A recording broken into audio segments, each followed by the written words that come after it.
I got baking soda and water inside the battery to clean the plates. I think I can revive the battery. They show on YouTube how to do it.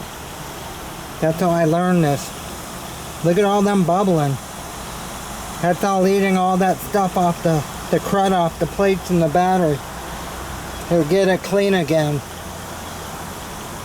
I saved the old acid. I don't know if I'm going to put it back in or if I'm going to put, they want you to put Epsom salt. I never heard of putting salt in a battery. I think it would ruin it. Look at that, how it's bubbling.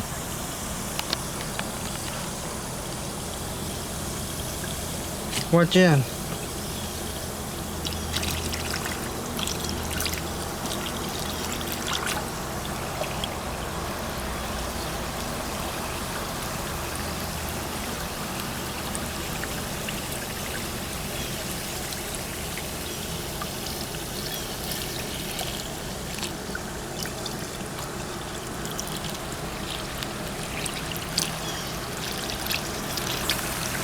Look at that.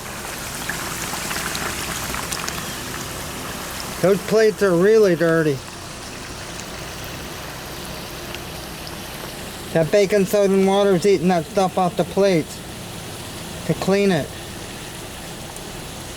I hope this experiment works. I don't want to pay $130 for a new battery.